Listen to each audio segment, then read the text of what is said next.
Asajj Ventress is probably one of the most interesting and complicated characters in Star Wars canon, like, damn, her story is full of turning moments. But let's maybe start with her story from the beginning. Asajj Ventress is a Dathomirian and a Nightsister who began life as a Jedi apprentice under Kai Narek, before turning to the dark side and becoming Count Dooku's deadly assassin during the Clone Wars, of course. But why did she even turn to the dark side? Well, basically, before her training was complete, her master died when defending local populace against warlords and pirates, and she had a rage quit, and of course Count Dooku used that and took her as his apprentice. Then, of course, we see her in the Clone Wars a lot of times. Well, she did commit some war crimes also, but who cares if moments later Palpatine had a bad mood and told Dooku to kill her. Poor Dooku. Anyway, she didn't like that fact very much. Well, Dooku too, of course, because she was one of his best warriors, if not the best. She decided to rejoin the Nightsisters. Unfortunately, that did not end so well too. The Nightsisters were plotting a bit against Dooku, however, Grievous came by and literally massacred them all.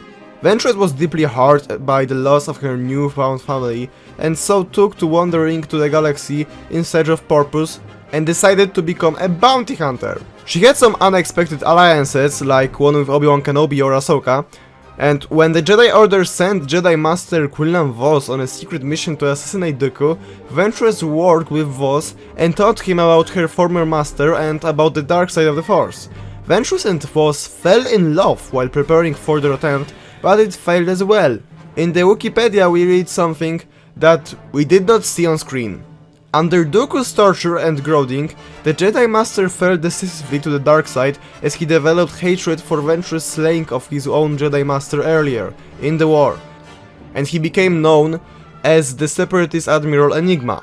Shattered but determined to right her mistake, Ventress approached Obi-Wan Kenobi and the Jedi High Council, and they worked together to rescue Vos. Although Ventress sensed his fall, Vos refused to believe that he still had his own darkness, and the Jedi Council assigned him to battle with Dooku.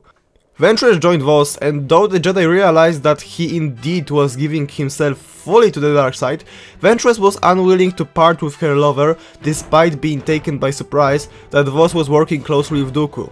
She tried to make them away from Republic forces on Christophsis, to no avail. Although Vos was attempting to uncover the mysterious Darth Sidious through Dooku, the Separatist leader would have killed Vos if not the intervention of Ventress, who sacrificed herself and embraced the light. Vos and Kenobi returned Ventress' body to her clan's village on Dathomir. As her body sank into the water of her home, Ventress entered the spirit world when she heard the voice of Mother Talzin. The Nightsister leader offered her the chance to return to the land of the living at cost of giving up her heart's desire. Ventress decided to do so, stepping back into life. That we do see in Tales of the Underworld.